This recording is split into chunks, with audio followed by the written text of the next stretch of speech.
नमस्कार दोस्तों, आप देख रहे हैं इंडिया एट 6। मैं हूं अनीता और रोज की तरह मैं लेकर आई हूं पूरे दिन भर की 5 बड़ी खबरें। कोरोना वायरस से जुड़ी 5 बड़ी खबरें क्या हैं, आज की 5 बड़ी खबरें क्या हैं वो मैं आपको बताऊंगी।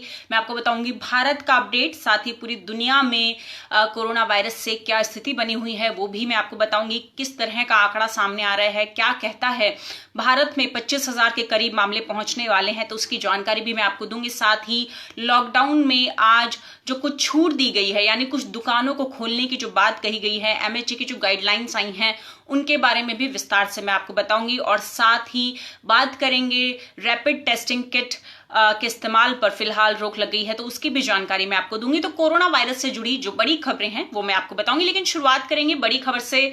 लॉकडाउन को लेकर तमाम तरह के सवाल उठ रहे हैं। लगातार ये बात सामने आ रही है कि क्या 3 मई के बाद लॉकडाउन जारी रहेगा या नहीं, या क्या उसको चरणबद्ध तरीके से हटाया जाएगा या कुछ छूट दी जाएगी। तो आज एमएचए ने गाइडलाइंस जारी की हैं। हालांकि ये गाइडलाइंस कल रात को जारी की गई थी, जिसके बाद आज उसमें एक क्लैरिफिकेशन भी आया है। तो जो गाइडलाइंस है वो मैं आपको बताती हूं कि कुछ छूट आज से दी गई है, कुछ दुकानों को खोलने की बात की गई है, क्योंकि लगातार ये एक संकट सरकार के सामने बना हुआ था कि सप्लाई चेन जो है वो बाधित ना हो और लोगों तक जो जरूरी रोजमर्रा का सामान है वो पहुंचता रहे। तो इसके लिए अब दुकानें खोलने की भी गाइडलाइंस जो है वो जारी हो गई हैं।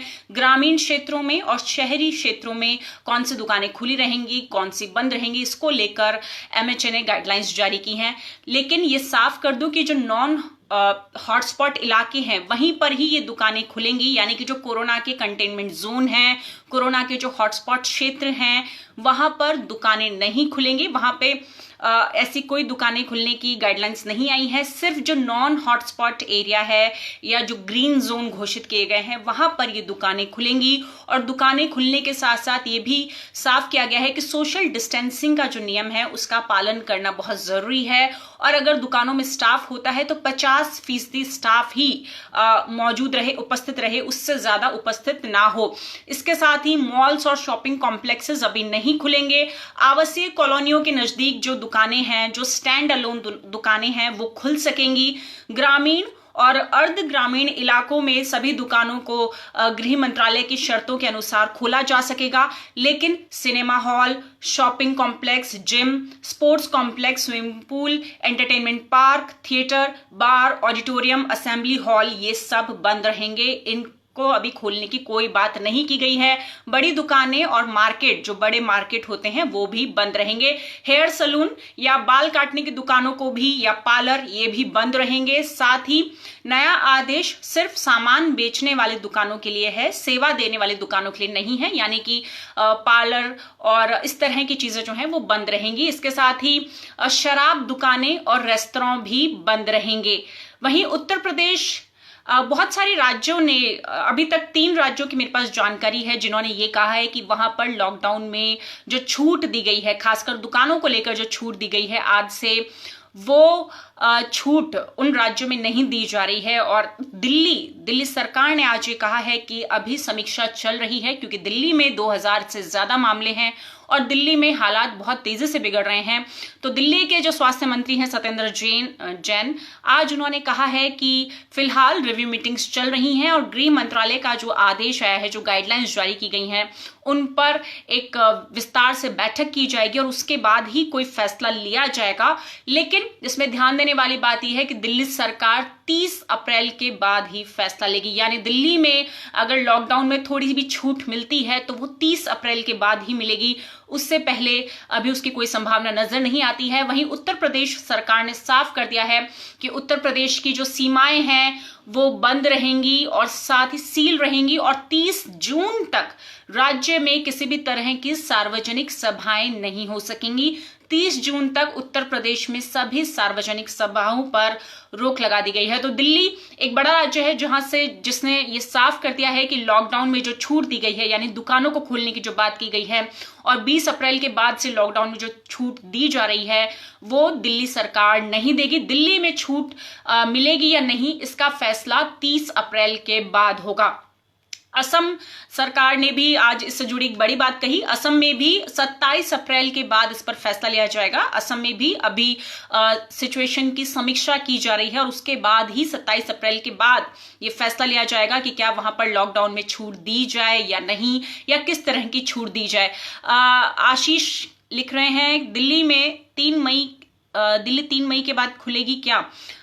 देखिए, लॉकडाउन को लेकर आशीष, मुझे लगता है कि लॉकडाउन को लेकर, हालांकि मैं रोज इस सवाल का जवाब देती हूं, तो क्योंकि दिल्ली में हालात बहुत बिगड़ रहे हैं, बहुत तेजी से मामले जो हैं वो बढ़ रहे हैं, और तो दिल्ली सरकार की तरफ से जिस तरह का रवैया है, मुझे लग रहा है कि फिलहाल लॉकडाउन में छूट नहीं मिलेगी। और 3 मई के बाद भी हो सकता है कि दिल्ली में, क्योंकि 92 कंटेनमेंट जोन्स हैं, माफ कीजिएगा 92 हॉटस्पॉट एरिया है दिल्ली के अंदर, तो मुझे लगता है कि दिल्ली में 3 मई के बाद भी उतनी राहत नहीं मिलेगी। और खास करके जो ये 92 हॉटस्पॉट एरिया है दिल्ली के अंदर, वहां पर किसी भी तरह की छूट नहीं दी जाएगी। और जैसा कि मैंने बताया कि सत्येंद्र जैन ने खुद कहा है, दिल्ली के स्वास्थ्य मंत्री ने, कि 30 अप्रैल के बाद ही इस पर फैसला लिया जाएगा। जो गृह मंत्रालय ने आज गाइडलाइंस जारी की हैं उस पर 30 अप्रैल के बाद ही फैसला लिया जाएगा। यानी अगर कोई छूट देने की संभावना भी है तो वो 30 अप्रैल के बाद ही दी जाएगी, उससे पहले राजधानी दिल्ली में कोई छूट नहीं मिलेगी। और असम में भी साफ कर दिया है, असम में 27 अप्रैल तक कोई छूट नहीं है।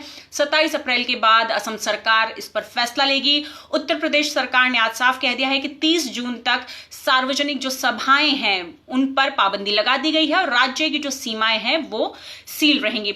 एसी को लेकर, क्योंकि गर्मियां बढ़ गई हैं, तो एसी को लेकर भी सरकार ने गाइडलाइंस जारी की हैं। और सरकार का कहना है कि कोविड महामारी के बीच घर में जो एसी लगा है उसका तापमान 24 से 30 डिग्री सेल्सियस के बीच में ही होना चाहिए, और ह्यूमिडिटी की जो मात्रा है वो 30 से 40% के बीच में ही होनी चाहिए। इसके अलावा ये साफ कहा गया है कि पंखे का इस्तेमाल जरूर करें ताकि रूम में हवा की गति बनी रहे।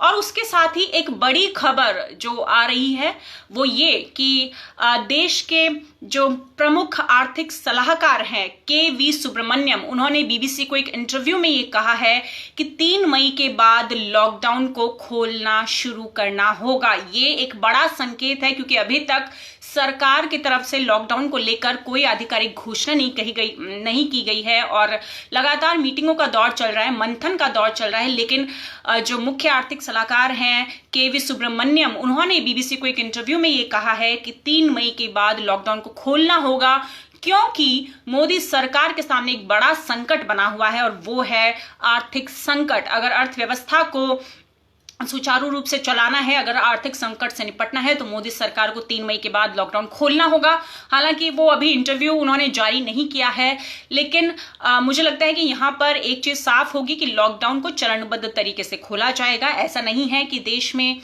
जिस तरीके से कोरोना की स्थिति अभी बनी हुई है, हालात गंभीर बने हुए हैं, 25,000 के करीब मामले पहुंच गए हैं, तो मुझे लगता है कि चरणबद्ध तरीके से लॉकडाउन को खोला जाएगा। और जो ग्रीन जोन है या जो नॉन हॉटस्पॉट एरिया है वहां पर छूट दी जा सकती है। लेकिन जो हॉटस्पॉट एरिया है, यानी कि जो कोरोना वायरस से सबसे ज्यादा प्रभावित इलाके हैं, क्षेत्र हैं, वहां पर लॉकडाउन में कोई छूट मिलती नजर नहीं आ रही है, ऐसा मुझे लगता है।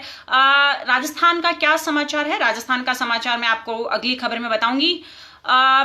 बिहार, जो लोग बिहार के हैं और बाहर फंसे हुए हैं उनके लिए कोई खबर नहीं, उनके लिए कोई खबर नहीं है। उत्तराखंड के बारे में मुझे आइडिया नहीं है, क्योंकि उत्तराखंड सरकार की तरफ से अभी तक ऐसा कुछ नहीं आया है। मैंने जैसा कि बताया कि 3 सरकारों की तरफ से सामने आया है कि वहां पर क्या लॉकडाउन में छूट दी जाएगी या नहीं, तो वो मैं आपको बता चुकी हूं। जो इन्होंने पूछा कि राजस्थान का क्या समाचार है, तो ओवरऑल इंडिया का अगर मैं आपको अपडेट दूं तो इंडिया में कोरोना वायरस के जो मामले हैं वो 25,000 के करीब पहुंच गए हैं और 5:30 बजे स्वास्थ्य मंत्रालय ने अपनी वेबसाइट को अपडेट किया है। उसके मुताबिक जो ताजा आंकड़े हैं भारत में वो 24,942 हो गए हैं। इनमें 18,953 मामले सक्रिय हैं। 779 लोगों की अब तक मौत हो चुकी है देश में कोरोना के चलते। साथ ही 5,209 लोग स्वस्थ हो चुके हैं।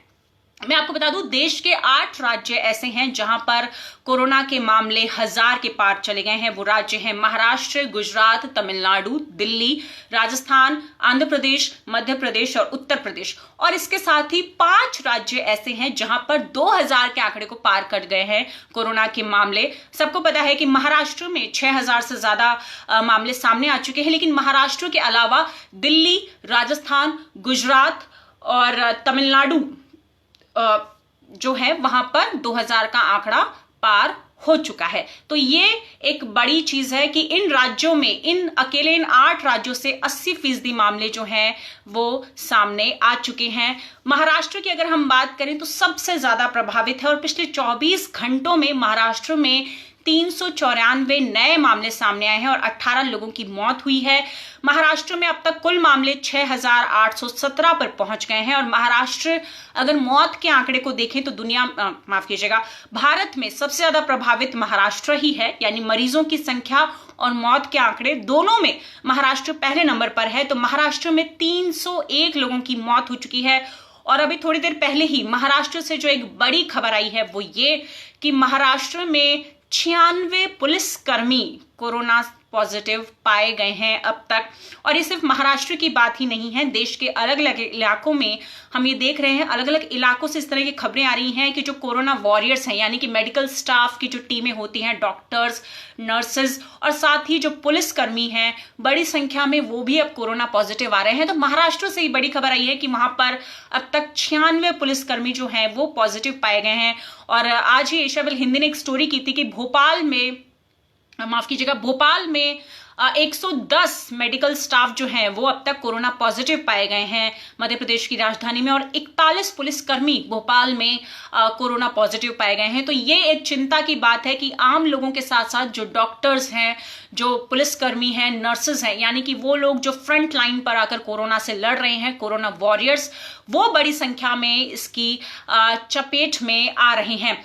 तो महाराष्ट्र की बात हो गई। गुजरात की अगर हम बात करें तो गुजरात दूसरे नंबर पर पहुंच गया है और गुजरात में बहुत तेजी से हालात बिगड़ रहे हैं। गुजरात में जो संख्या है वो 2815 हो गई है, यानी 2815 मामले वहां से सामने आ चुके हैं।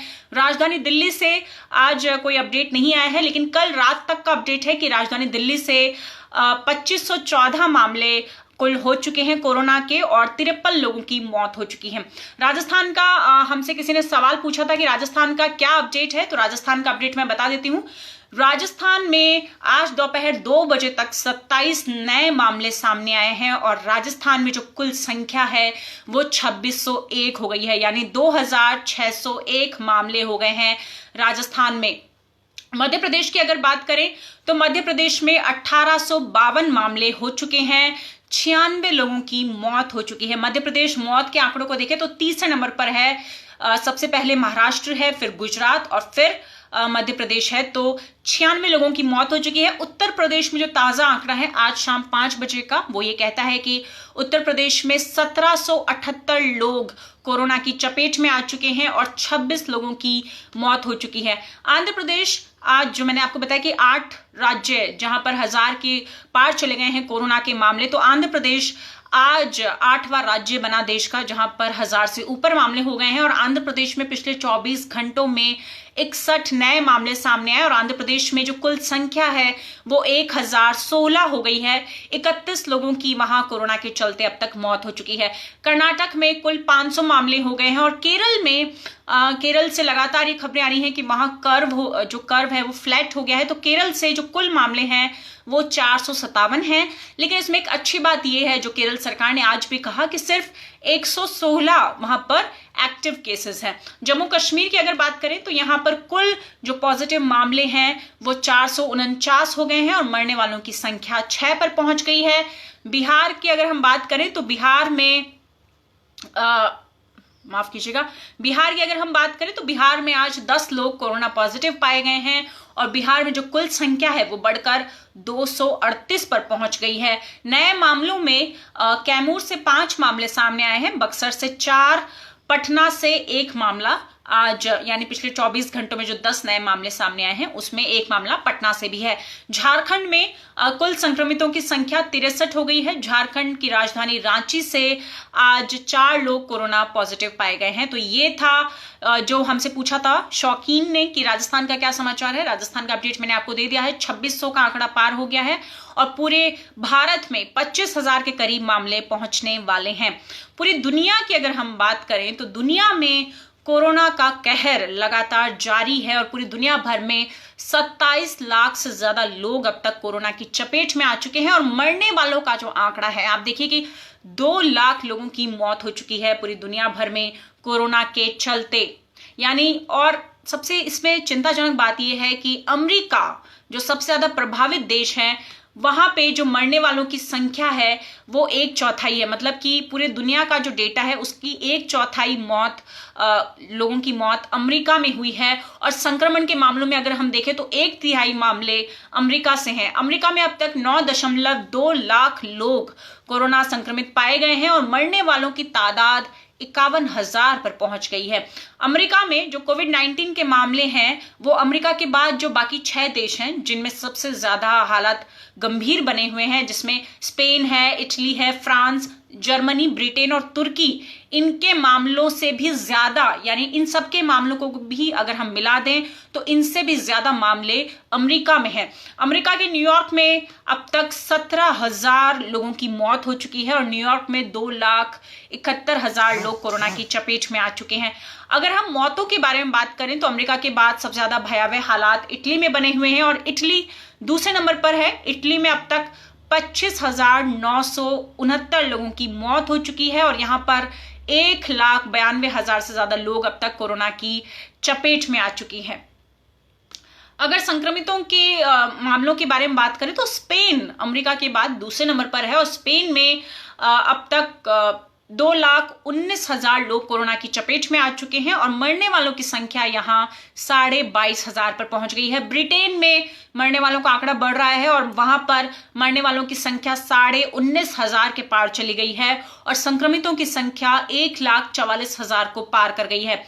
जापान की अगर हम बात करें तो जापान के बंदरगाह पर एक जहाज खड़ा है जिसका नाम है कोस्टा अटलांटिका। वहां से अब तक 150 लोग जो हैं वो कोरोना पॉजिटिव पाए गए हैं और इस तरह जापान में जो कुल संक्रमितों की संख्या है वो 12,800 पर पहुंच गई है और 345 लोगों की मौत हो चुकी है। पड़ोसी देश पाकिस्तान के अगर मैं बात करूं तो वहां से अब तक 11,940 मामले सामने आ चुके हैं और 253 लोगों की मौत हो चुकी है। और इस बीच श्रीलंका ने 24 घंटों के लिए कर्फ्यू लगा दिया है एक बार फिर।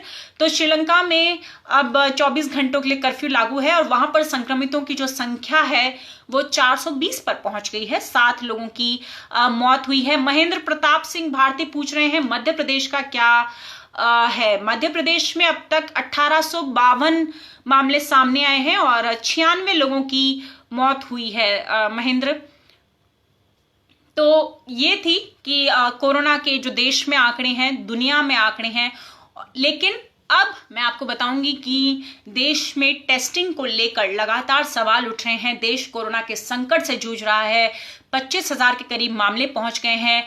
26 राज्य इस वक्त कोरोना की चपेट में हैं, लेकिन लगातार आईसीएमआर और लगातार जो विशेषज्ञ हैं, जानकार हैं, वो लगातार ये कह रहे हैं कि कोरोना को उससे अगर निपटना है तो टेस्टिंग की संख्या बढ़ाने की जरूरत है। बड़ी से बड़ी तादाद में टेस्टिंग करने की जरूरत है। तो टेस्टिंग की जो दिक्कतें हैं उनसे देश जूझ रहा है और उसके बीच आज एक बड़ा फैसला लिया गया है। हालांकि ये सूत्रों के मुताबिक ही खबर है, सोर्सेस के हवाले से खबर है, लेकिन ये बड़ा फैसला है कि केंद्र सरकार ने अब रैपिड टेस्ट किट जो मंगवाई गई थी चीन से, उनके इस्तेमाल पर फिलहाल रोक लगा दी है। यानी उनके इस्तेमाल को फिलहाल पोस्टपोन कर दिया है, रोक लगा दी गई है। और आज जीओएम की बैठक हुई थी, उसमें यह फैसला लिया गया है। इसमें यह तय किया गया है कि ये कहा जा रहा है कि देश में जो कोरोना की स्थिति है वो फिलहाल नियंत्रण में है और इसलिए रैपिड टेस्ट किट का जो इस्तेमाल है उसको फिलहाल स्थगित कर दिया गया है। सरकार का ये कहना है कि अभी 15 लाख से ज्यादा टेस्ट करने की क्षमता भारत सरकार के पास है और कई भारतीय कंपनियां अभी टेस्ट किट का निर्माण करने में जुटी हुई हैं, उनको तैयार करने में जुटी हुई हैं। तो वहां पर कई ज्यादा 1.25 लाख से ज्यादा वॉलेंटियर्स भी हैं जो सरकार के साथ काम कर रहे हैं लगातार टेस्टिंग में। मंगलवार को ही आईसीएमआर ने जो टेस्टिंग किट थी, रैपिड टेस्टिंग किट, उनके इस्तेमाल पर 2 दिन के लिए रोक लगाने की बात कही थी। आईसीएमआर ने कहा था कि हम पहले जांच करेंगे ग्राउंड पर और उसके बाद ही माफ कीजिएगा, बहुत सारे बीच में सवाल आ रहे हैं सूरत गुजरात का। देखिए, मैं माफ कीजिएगा मधुकर जी कि मैं शहर का नहीं बता पा रही हूं, क्योंकि मेरे पास जो डेटा होता है मैं बहुत ही डेटा कंपाइल करती हूं तो कई बार छूट जाता है। गुजरात का डेटा मैं बता चुकी हूं, तो सूरत का मैं नहीं बता पाऊंगी आपको, लेकिन गुजरात में 2815 मामले अब तक सामने आए हैं और जोधपुर का भी मैं आपको नहीं बता पाऊंगी। अभी कोशिश करूंगी मैं बाद में कि मैं आपको जवाब दे पाऊं, लेकिन फिलहाल क्योंकि बहुत ज्यादा डेटा सामने आता है तो शहरों का डेटा याद रखना थोड़ा मुश्किल होता है। शंकर सिंह लिख रहे हैं कि लॉकडाउन कब खुलेगा। शंकर जी, लगातार मैं लॉकडाउन को लेकर जवाब देती आई हूं कि लॉकडाउन 3 मई के बाद भी मुश्किल है खुलना, लेकिन कुछ इलाकों में छूट दी जाएगी। जो ग्रीन जोन है या वो इलाके जिन्हें नॉन हॉटस्पॉट माना जा रहे हैं, जहां पर कोरोना के संक्रमण से हालात बिगड़े नहीं हैं या जहां पर मामले सामने नहीं आए हैं, उन इलाकों में छूट दी जाएगी। लेकिन मुझे नहीं लगता कि 3 मई के बाद पूरी तरीके से लॉकडाउन को हटा दिया जाएगा। सरकार के सामने बहुत सारी चुनौतियां हैं। और नदीम फराज लिख रहे हैं कि महाराष्ट्र का क्या हाल है। नदीम, बुलेटिन की शुरुआत में ही मैं ये बता चुकी हूं, लेकिन मैं आपको बता देती हूं। महाराष्ट्र में 6817 मामले अब तक आए हैं। 307 लोगों की वहां अब तक, माफ कीजिएगा, 301 लोगों की मौत हो चुकी है। तो महाराष्ट्र में 6817 मामले अब तक सामने आए हैं। और महाराष्ट्र से आज एक बड़ी खबर ये आई कि वहां पर 96 पुलिसकर्मी अब तक कुल कोरोना पॉजिटिव पाए गए हैं। तो शंकर जी, मैंने आपको बताया कि लॉकडाउन जो है उसको लेकर अभी सरकार लगातार मंथन कर रही है और सरकार ही इस पर अंतिम फैसला लेगी कि लॉकडाउन खुलेगा या नहीं। लेकिन ये माना जा रहा है कि 3 मई के बाद लॉकडाउन एकदम से, यानी कि पूरी तरीके से नहीं खुलेगा। इसकी कोई संभावना नजर नहीं आ रही है, क्योंकि देश में कोरोना के मामले बहुत तेजी से बढ़ रहे हैं। तो मुझे नहीं लगता कि 3 मई के बाद लॉकडाउन खुलेगा। लॉकडाउन में छूट दी जाएगी और वो भी उन इलाकों में जो कोरोना के हॉटस्पॉट क्षेत्र नहीं है। लोग लिख रहे हैं कि क्या लॉकडाउन, शाहरुख ने पूछा है क्या लॉकडाउन आगे बढ़ेगा। शाहरुख, मुझे लगता है कि लॉकडाउन, मुझे ये लगता है कि अगले 2 महीने भारत के लिए बहुत ही क्रूशियल हैं, बहुत ही गंभीर होंगे। 2 महीनों में जिस तरह के कोरोना के मामले सामने आएंगे उनको रिव्यू किया जाएगा लगातार। तो 2 महीने बहुत ही ज्यादा क्रूशियल हैं भारत के लिए। लेकिन मुझे लगता है कि लॉकडाउन को सरकार हटाना चाहेगी, क्योंकि सरकार के सामने बहुत बड़ी चुनौतियां हैं और खासकर जो इकोनॉमिक के तौर पे अगर हम देखें, यानी कि आर्थिक संकट जो है, रोजगार का संकट है, बहुत बेरोजगारी देश में बढ़ गई है, मजदूरों का संकट है, तो सरकार निश्चित तौर पर लॉकडाउन को खोलना चाहेगी। लेकिन लॉकडाउन को चरणबद्ध तरीके से खोला जाएगा और लॉकडाउन को आगे बढ़ाया जाता है या नहीं, इस पर जो फैसला होगा वो अंतिम फैसला सरकार ही लेगी। अभी हम सिर्फ अनुमान लगा सकते हैं, क्योंकि सरकार की तरफ से कोई आधिकारिक घोषणा नहीं हुई है। तो मैंने आपको बताया कि रैपिड टेस्टिंग किट के ऊपर सरकार ने उसके इस्तेमाल पर रोक लगा दी है। और ऐसा क्यों? दरअसल हुआ क्या, भारत ने 5.5 लाख रैपिड टेस्टिंग किट मंगवाई चीन से, लेकिन उसके बाद कई राज्यों को, जितने राज्यों को जरूरत थी, जिस हिसाब से जरूरत थी, राज्यों में वो रैपिड टेस्टिंग किट भेजी गई। लेकिन फिर देखा गया कि बहुत सारे राज्यों ने शिकायत की कि जो रैपिड टेस्टिंग किट है उसकी एक्यूरेसी नहीं आ रही है। मतलब कि कहा जा रहा था कि अगर 70% एक्यूरेसी होनी चाहिए तो 0.5% एक्यूरेसी भी नहीं आ पा रही थी, जिसमें राजस्थान है, मध्य प्रदेश है, हरियाणा, महाराष्ट्र, पश्चिम बंगाल, इन सभी राज्यों ने आईसीएमआर को बाकायदा चिट्ठी लिखकर कहा कि इन रैपिड टेस्टिंग किट में खामियां निकल रही हैं और जो एक्यूरेसी है वो नहीं आ रही है। जिसके बाद आईसीएमआर ने कहा था कि रैपिड टेस्टिंग किट के इस्तेमाल को 2 दिन के लिए रोकना चाहिए। आईसीएमआर खुद ग्राउंड पर उसकी जांच करेगा। फिर केंद्रीय स्वास्थ्य मंत्री डॉक्टर हर्षवर्धन ने सभी राज्यों के मुख्यमंत्रियों के साथ बैठक की थी और उन्होंने ये कहा था कि हम अगर किट्स में अगर खामियां निकलती हैं तो फिर हम वो किट्स वापस भेज देंगे, क्योंकि अभी तक हमने उनका भुगतान नहीं किया है चीन को। तो जहां से भी किट्स मंगवाई गई हैं, अगर उनमें किसी भी तरह की खामियां पाई जाती हैं तो वो किट हम वापस उसी देश को भेज देंगे।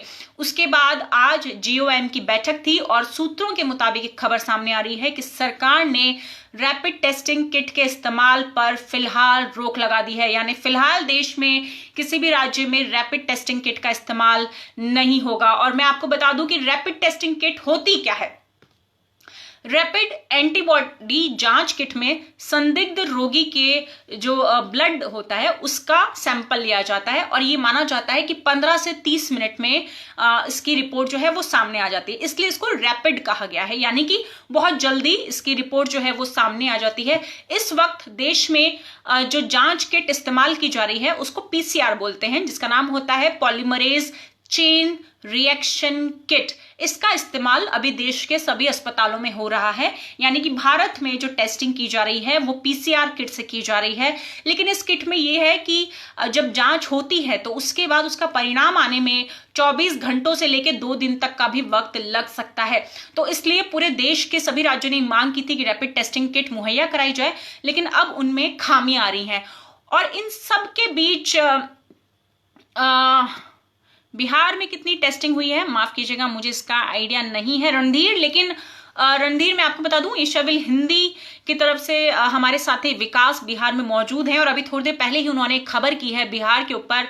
वो लगातार बिहार से अपडेट भेज रहे हैं, तो आप उनकी खबर जो भी कोरोना पर आपको ज्यादा जानकारी चाहिए वो आप एशियाविल हिंदी की वेबसाइट पर जाकर देख सकते हैं। बाकायदा उन्होंने पूरी खबर की है कि बिहार में कोरोना संक्रमण के मामले इतने क्यों बढ़े, इनके पीछे वजह क्या रही, कितनी टेस्टिंग हुई और सरकार का जो रवैया है या बिहार सरकार क्या कर रही है। तो रणधीर आप एशियाविल हिंदी की वेबसाइट जरूर देखें।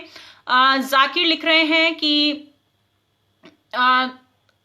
शाहरुख अंसारी लिख रहे हैं दुकान खोलने की क्या गाइडलाइन है। शाहरुख प्लीज आप इस लाइव को शुरुआत से देखेंगे तो आपको पता चलेगा कि मैं गाइडलाइंस पहले ही लाइव के शुरू में ही बता चुकी हूं। जाकिर लिख रहे हैं लॉकडाउन खुलने के बाद एकदम से बाहर जाना खतरा है। बिल्कुल, क्योंकि अभी हालात जो हैं वो बिगड़ रहे हैं और टेस्टिंग की सुविधा उतनी वृहद स्तर पर मौजूद नहीं है भारत में।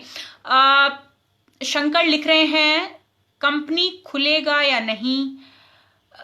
देखिए वर्क प्लेसेस, क्योंकि 20 अप्रैल के बाद जो राज्य और केंद्र सरकार के जो दफ्तर हैं उनको खोलने की बात कही गई थी और वहां पर ये कहा गया था कि सोशल डिस्टेंसिंग और 50% ही अटेंडेंस होनी चाहिए कर्मचारियों की। लेकिन प्राइवेट कंपनियां कब खोलेंगी वो इसके बारे में मैं आपको जानकारी नहीं दे सकती हूँ। मुझे लगता है कि सरकार की तरफ से एक बार जब लॉकडाउन को लेकर गाइडलाइंस जारी हो जाएंगी उसके बाद ही कुछ साफ होगा।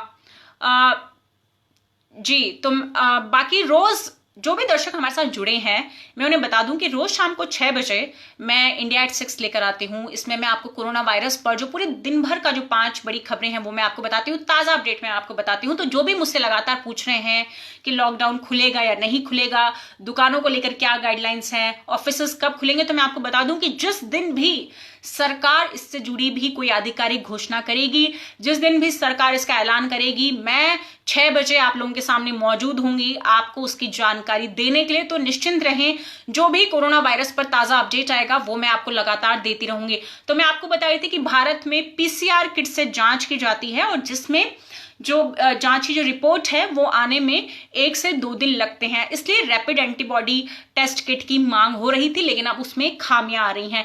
इस बीच जो मेरी खबर का अगला हिस्सा था कि WHO ने आज एक बड़ा बयान दिया है। आप लोगों को पता होगा कि कुछ दिन कल ही मैंने आपको बताया था कि WHO ने कहा था कि कोरोना वायरस से बहुत जल्दी निजात नहीं मिलने वाली है। जिन देशों को लग रहा है कि उन्होंने कोरोना पर काबू पा लिया है उनको ये बड़ी गलतफहमी है। अभी आने वाले कुछ दिनों तक कोरोना से निजात नहीं मिल पाएगी पूरी दुनिया को।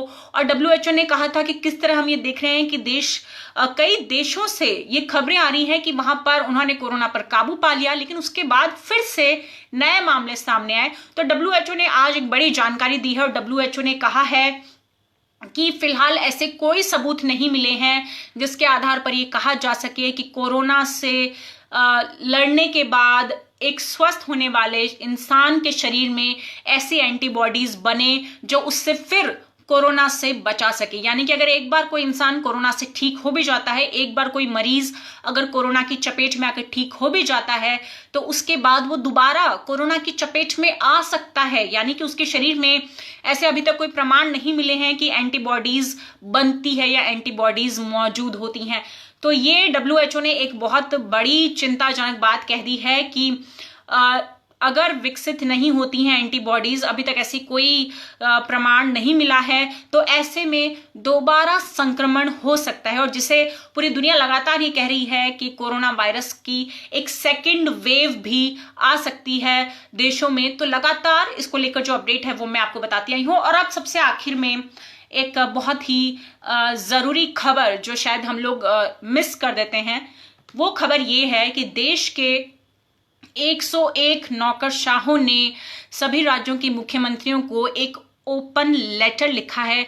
और उस लेटर में उन्होंने ये कहा है कि जिस तरह देश के कुछ हिस्सों में मुसलमानों के साथ उत्पीड़न किया जा रहा है, एक खास समुदाय, एक खास वर्ग के साथ जिस तरीके से उत्पीड़न किया जा रहा है, भेदभाव किया जा रहा है, उसको लेकर 101 ये जो एडमिनिस्ट्रेटर्स या माफ कीजिएगा पूर्व जो नौकरशाह हैं, ब्यूरोक्रेट्स हैं, उन्होंने एक चिट्ठी लिखी है, एक ओपन लेटर लिखा है। और उन्होंने कहा, इस लेटर में उन्होंने साफ किया कि जो दिल्ली में तबलीगी जमात का जो कार्यक्रम हुआ था, जिसके बाद देश में कोरोना के मामले बढ़े भी, उसको उन्होंने निंदनीय करार दिया।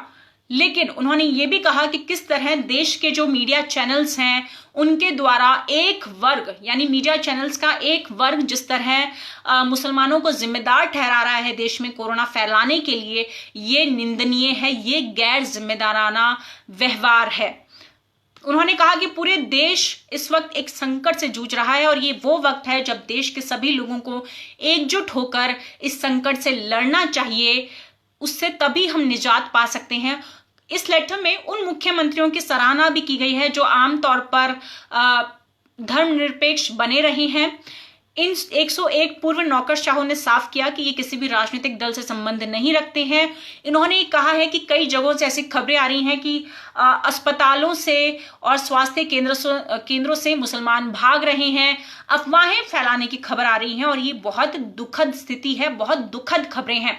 कहा गया है कि जगह जगह से खबरें आ रही हैं कि सरकार जिस तरह की जो विशेष राहत सुविधाएं लोगों को मुहैया करा रही हैं कोरोना से निपटने के लिए, उन सुविधाओं में किस तरह मुसलमानों के परिवारों को वंचित रखा जा रहा है। तो इस पर एक चिंता इन 101 ब्यूरोक्रेट्स ने जताई है। उन्होंने अपील की है सभी राज्य सरकारों से कि प्लीज इस तरह के भेदभाव को रोका जाए और साथ ही ये सुनिश्चित किया जाए कि किसी एक खास वर्ग, किसी एक खास समुदाय के साथ कोई भेदभाव ना हो और साथ ही इन अफवाहों का भी खंडन किया जाए कि हमारे देश में किसी खास समूह में ज्यादा संक्रमण है। इसके साथ ही उन्होंने इस पर भी चिंता जताई कि किस तरह दूसरे देश इन खबरों पर रिएक्ट कर रहे हैं। उन्होंने कहा कि लाखों भारतीय जो हैं वो दूसरे देशों में रह रहे हैं, नौकरी कर रहे हैं। ऐसे में हमें सुनिश्चित करना होगा कि भारत में जो अल्पसंख्यक समुदाय है उसको डरने की जरूरत नहीं है। उनकी गलतफहमियां सरकार को दूर करनी होगी ताकि जो दूसरे देशों में बड़ी संख्या में जो प्रवासी भारतीय रह रहे हैं उनके ऊपर इसका कोई असर ना पड़े। नौकरशाहों ने अनुरोध किया है कि सामाजिक बहिष्कार को रोकने के तुरंत निर्देश दिए जाएं और साथ ही जो भी सुविधाएं मुहैया करा रही है सरकार, चाहे वो चिकित्सा की सुविधाएं हो, राशन की सुविधा हो, वित्तीय सुविधा हो, वो इस समाज के, इस देश के हर वर्ग, हर समुदाय को बराबर मिले, उसमें कोई छूटना नहीं चाहिए। यानी जितने भी जरूरतमंद लोग हैं उन सबको बराबर हिस्सेदारी में ये सारी सुविधाएं मिले। चिट्ठी लिखने वालों में पूर्व कैबिनेट सचिव KM चंद्रशेखर हैं, पूर्व IPS ऑफिसर AS दुलत हैं, जूलियो रिबेरो हैं, पूर्व मुख्य सूचना आयुक्त वजाहत हबीबुल्ला हैं, दिल्ली के पूर्व लेफ्टिनेंट गवर्नर नजीब जंग और पूर्व मुख्य सूचना आयुक्त एसवाई कुरैशी भी इसमें शामिल हैं। तो ये उन लोगों में शामिल हैं जिन 101 ब्यूरोक्रेट्स ने राज्य सरकारों को चिट्ठी लिखी है और कहा है कि जिस तरह देश के अलग अलग इलाकों से खबरें आ रही हैं कि मुसलमानों के साथ जिस तरह का व्यवहार किया जा रहा है, उनके साथ उत्पीड़न किया जा रहा है, वो बंद किया जाए। उसे बंद करने के लिए सुनिश्चित कदम उठाए जाए, ये कहा गया है। साथ ही ये भी कहा, क्योंकि बहुत सारी खबरें आ रही हैं, आप लोगों ने देखी होंगी, गुजरात से एक खबर आई थी कि वहां पर एक अस्पताल में हिंदुओं के लिए वार्ड अलग बनाया है कोरोना का और मुसलमानों के लिए अलग वार्ड बनाया गया है। उत्तर प्रदेश में एक अस्पताल ने एक एड दिया था। तो इस तरह की बहुत सारी खबरें सामने आ रही हैं। कहीं कहीं से खबरें आ रही हैं कि अगर मुसलमान सब्जी वाले हैं तो उनको गलियों में सब्जी की जो उनके ठेले हैं उनको लेकर घुसने नहीं दिया जा रहा है। कहीं पर उनसे आधार कार्ड मांगा जा रहा है। कहीं पर लोगों ने उनकी दुकानें बंद करा दी हैं। तो कहीं पर जो हिंदू फेरी वाले लोग हैं उनके ठेलों पर झंडा लगाया जा रहा है, भगवा झंडा लगाया जा रहा है ताकि उनकी पहचान की जा सके। तो इस तरह की बहुत सारी खबरें देश भर से लगातार सामने आ रही हैं। और ये खबरें जब दिल्ली में मार्च में तबलीगी जमात का कार्यक्रम हुआ और उसके बाद हमने देखा कि जब कोरोना के मामले देश में एकदम से बढ़ गए, तो उसके बाद लगातार ये तमाम खबरें देश के अलग अलग इलाकों से सामने आ रही हैं कि किस तरह मुसलमानों को लेकर अफवाहें उड़ाई जा रही हैं और उनको लेकर लगातार ये कहा जा रहा है कि ये खास वर्ग जो है वो उसमें कोरोना की संख्या ज्यादा है। तो ये जो 101 ब्यूरोक्रेट्स हैं, इन्होंने चिट्ठी लिखकर सभी राज्य सरकारों को ये कहा है कि प्लीज ये सुनिश्चित किया जाए कि जो भी सरकार की तरफ से सुविधाएं मुहैया कराई जा रही हैं वो देश के, इस समाज के हर एक वर्ग, हर एक समुदाय को बराबर हिस्सों में मिले और किसी खास समुदाय के प्रति कोई भेदभाव ना किया जाए, उत्पीड़न को तुरंत रोका जाए। तो ये थी आज की हमारी 5 बड़ी खबरें। और मैंने आपको बताया कि भारत में 25,000 के करीब पहुंचने वाले हैं कोरोना के मामले। दुनिया भर में 27 लाख से ज्यादा लोग कोरोना की चपेट में हैं। दुकानों को लेकर जो मिनिस्ट्री ऑफ होम अफेयर्स, गृह मंत्रालय ने जो जानकारी, जो गाइडलाइंस जारी की है वो मैंने आपको बताया कि किस तरह ग्रामीण इलाकों में दुकानें खुलेंगी, शहरी इलाकों में भी दुकानें खुलेंगी, लेकिन उसमें जो नॉन हॉटस्पॉट एरिया है सिर्फ वहां पर ही खुलेंगी।